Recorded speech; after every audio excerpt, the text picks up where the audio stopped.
Hey guys, this topic is very specific, my favorite, and it is not a hard and fast rule because few things in Pokemon are, but it's more of a guideline slash observation of mine.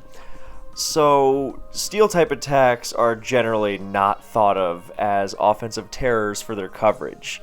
They're resisted by so much, and even in Gen 6 and onwards, where you have fairy types to hit super effectively, it's still not exactly the most spammable thing. And part of this also has to do with the base power of the moves.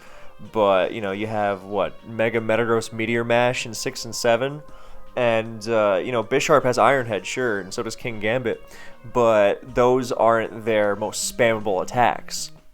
I guess in Gen 9 you also have Goldengo with Make It Rain, but that's very much the exception. So, as far as DPP is concerned, Steel-type attacks generally means Jirachi Iron Head.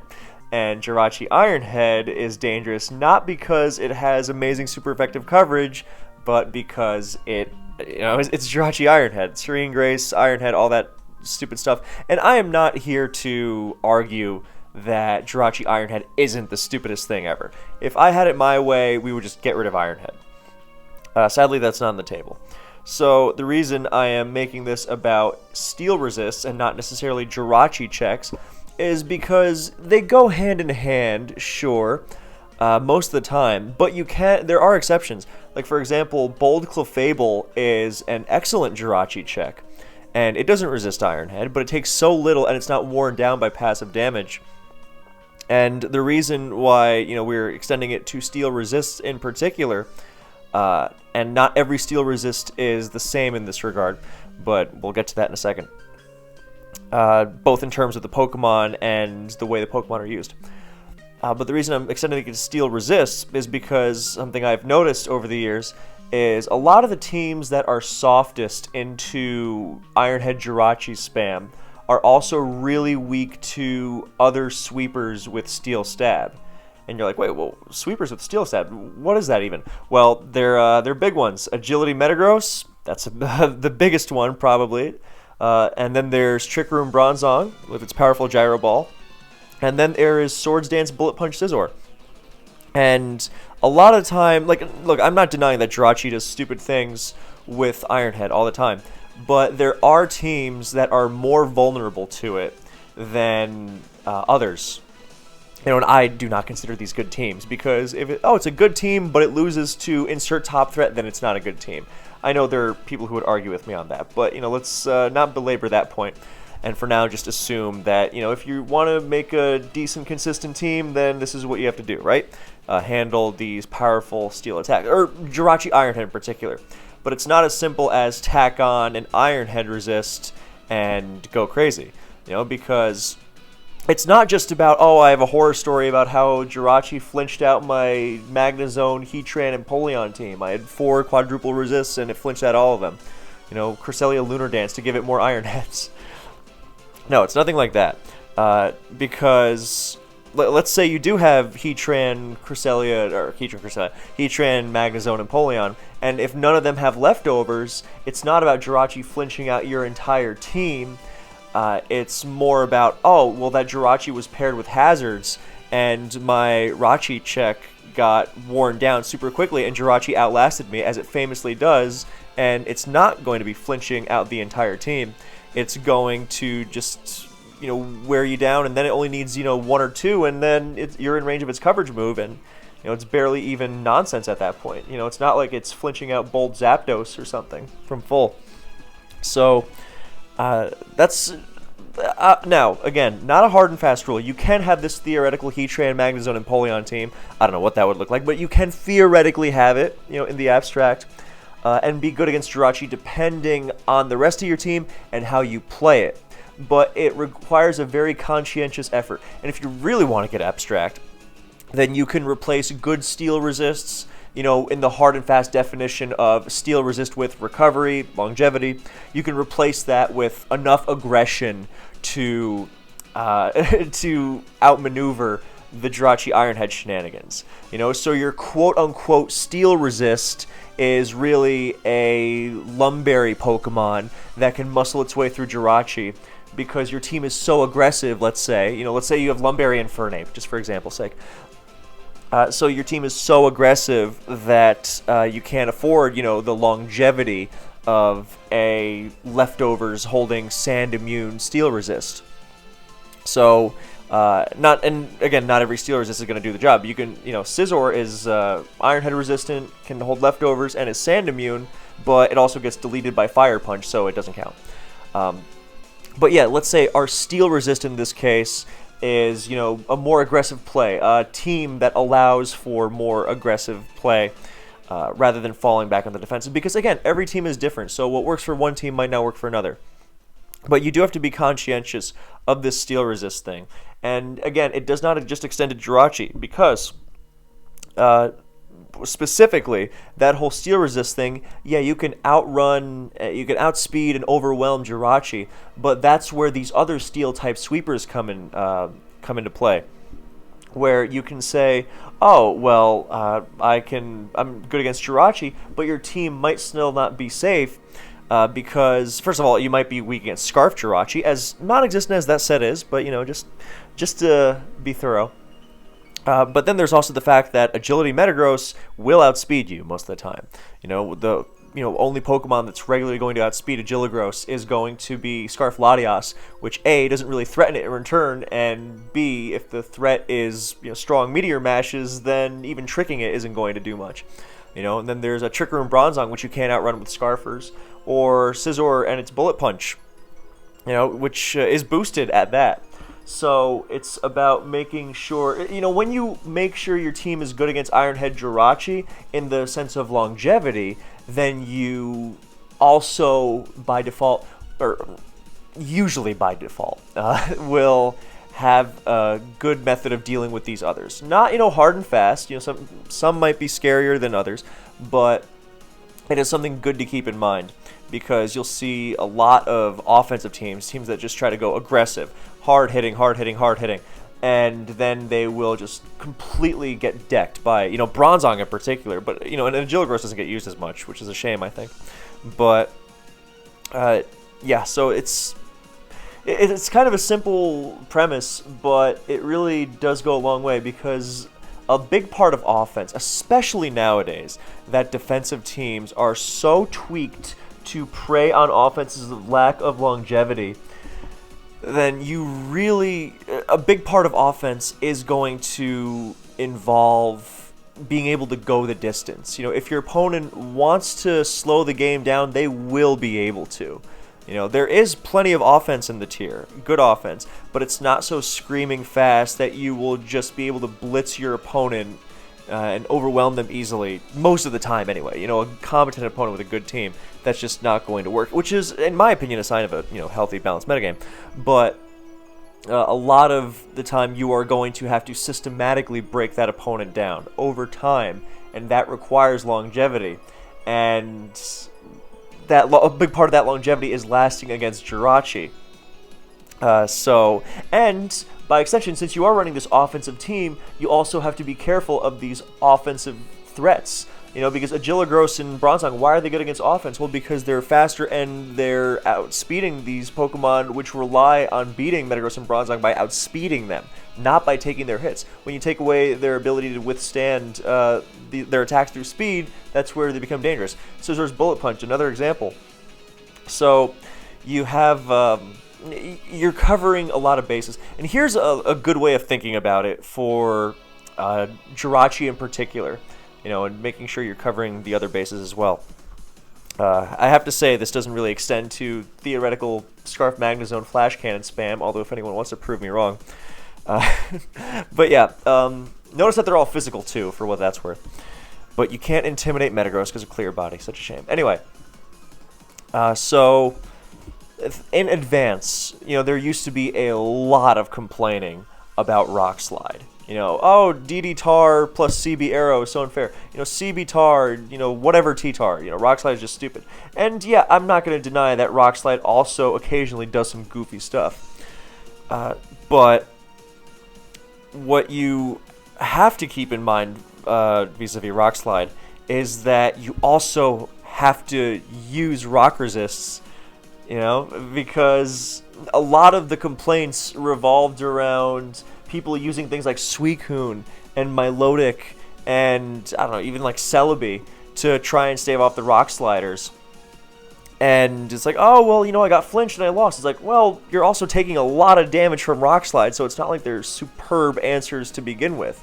You know, you become a lot more vulnerable. You know, there's a reason why Suicune gets flinched out by +1 T-Tar rock slide, and why Swampert never does, you know? And it's not, you know, just as simple as, oh, well, run Swampert all the time. You know, there's plenty of, you know, good rock resists. Are there even any rock resists that are affected by sand? I don't think there are. Now, just thinking about it, you know, rock resist that also, you know, is unaffected by sand, so you don't get worn down. But I think they are. Yeah, ground, steel. That's it. So, unless I'm fighting. Yeah, of course, silly me. So yeah, there's a reason why fighting types are not used as T-Tar or Arrow answers. I mean, look, Hariyama is a, you know, great T-Tar check, but it's not going to be your only T-Tar answer. And especially because if it's your only DD-Tar answer, then, you know, you are extremely vulnerable to Arrow. You know, we can take a Rock Slide here and there, but then again, a lot of Pokemon can take a Rock Slide here and there. That doesn't mean it's a true answer. Excuse me. So, you know, all this is said to say you have to use grounds or steels to deal with the rock sliders, because otherwise, as well, and I'm sure there are, I'm sure there are some exceptions, very, very specific exceptions built by very experienced advanced players. I remember one advanced player told me about this team he had, which had like a max defense T-Tar, and his team was very aggressive. And the point was, early on, you know, I can handle DD-Tar because it's, you know, slower and I can hit it hard and fast. I can revenge kill it. That's fine. As for Arrow, my team is very aggressive. Early on, I will, you know, stave it off with T-Tar, you know, once or twice. That'll be enough. And then by the time they realize the jig is up, then I will have won already, you know. And I thought that was a good strategy. The team was well built, you know, especially because Arrow's not going to be rock sliding early on. So, but that's also not a strategy for every single team. And again, that is very, very, very, very much the exception. And, you know, if you made a habit of that, then you would run into someone running T-Tar, Arrow, spikes, and just get completely destroyed. So, yeah, so the point of this being, you are going to run grounds and steels that are with, you know, ideally with leftovers, but, you know, it's... Yeah, you are going to run grounds and steels with leftovers so you can withstand this attack. And that's just part of Advance. And when you run a team in DPP, for example, where you have, let's say, Infernape, Scarf Rotom, and Offensive Suicune, just for example, you know, like, yes, those are 3 steel resists, and 2 of them are quite bulky. You know, but they're getting worn down by rocks and sand so absurdly quickly that you are going to lose to Jirachi, and you're going to lose to a Metagross player that's halfway decent, an Agiligross player, or Trick Room Zong, or SD Scizor. I mean, this is what bulky SD Scizor used to do all the time. It would prey on teams exactly the way that Jirachi does. You know, it's like, oh, well, what's their check? Oh, a Heatran without leftovers. Oh, an Infernape. You know, whatever it is, you just, you know, hang around, wait for them to get worn down, and then eventually you're just going to take over the game completely. You know, Bronzong is similarly merciless, or Metagross, and that's the whole premise. So if you are going to run a reliable offense team, I'm not saying hyper offense can't work, you know, the kind of team that can afford to be running leftovers, but you have to be very, very meticulous in your approach so that you not only deal with Jirachi, but you deal with these too. Like, there are good hyper offense teams out there that can deal with Bronzong and Agiligross and SD Scizor, but you really, really have to be careful.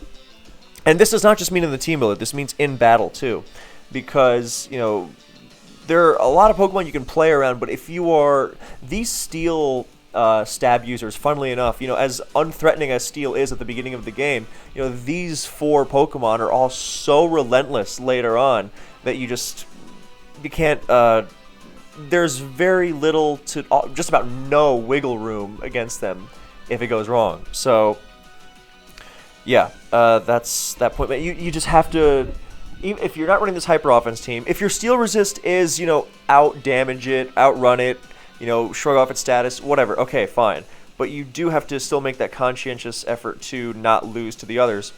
And if you're not running a hyper offense team that switches very, very rarely, then you are going to have to run that this kind of longevity. You are going to have to take into account specifically, yes, my Jirachi resist, my steel resist has to have leftovers. It has to be able to go the distance. Has to have leftovers and heal in sand. Because again, offensive Suicune. Okay, great.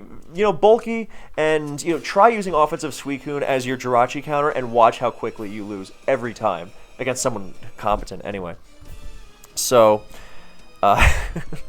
that's the offensive Suicune anyway. Not that defensive Suicune is... I mean, I like defensive Suicune. I'm like the only person on the planet who still does. But defensive Suicune also gets really ravaged by hazards. It is good against the... Well, it's not good against bulky SD Scizor. But, at least it forces Bronzong to blow up, and it's good against the Agilogros. So, point being here, that you have to... You just have to keep the longevity thing in mind. And... because otherwise you will have these teams that look good on paper, like, oh, well, I'll be fine because I have, I don't know, Zapdos and, Heatran, and not that it can't be done, but you're really, really asking for it from Jirachi, if nothing else, and the others. So it's a combination of awareness in the team builder and then also in your play. Otherwise... these are the kinds of Pokemon that are built around as win conditions specifically because they are so merciless, because they are so precise at nabbing that win late in the game. Like, let's say your win condition is something else, like, I don't know, offensive Suicune. It can get ugly for sure. Not to say that Suicune can't be lights out, but it is not as ruthless against such a huge portion of the metagame as these are. That's the whole reason why I'm specifying them here, because they are so stupidly hard to stop once they get going. So, I think that's basically it. Steel resists are big. So, I mean, look, I know we all enjoy a good Jirachi complaint once in a while. But, and look, I'm not going to say that it isn't going to do incredibly stupid things, fairly regularly. But a lot of, just like in Advance, a lot of dealing with Rock Slide, yes, okay, sometimes Rock Slide will ruin you, but on average, there's a reason why some teams lose to Rock Slide a lot more than other teams. And it's the same in DPP. Not every team is going to be as good. And yeah, your team with offense resist, or steel resist, offensive Starmie, and a bunch of other non-steals without leftovers, I mean, you're also going to be struggling against other things. This is why, also kind of tangentially related, but I'm really not a fan of cheating on team coverage, or threat coverage, I should say, because as soon as you start cheating on one thing, then it's probably going to open you up to other stuff you didn't realize as well. Like, as soon as you struggle against Jirachi Ironhead, for example, like, if it's going to wear you down that quickly, you are probably also going to struggle against the move Protect. So, it's good to really keep these things, to try to cover your bases like this. So, I will leave you with these words of wisdom from Kylie Minogue. I hope I'm saying her last name right. I've never heard it out loud. But, the way she wrote the song, it feels like she has been there. She's been on the nasty end of a Jirachi flinch rampage. She said she was tired of running out of luck, and she was thinking about giving up, and she didn't know what to do. And then there was you, at which point I assume she found some sturdy steel resists, and that is why she went back into that heavenly chorus from the song Love at First Sight, which is just utterly magical. So, yeah, that's basically it from me. So, let me know what you think, all that jazz. I hope this was helpful / enjoyable. Also, I was on the Skill Link podcast recently. If you want to go check that out, it was very fun. I will link in the pinned comment.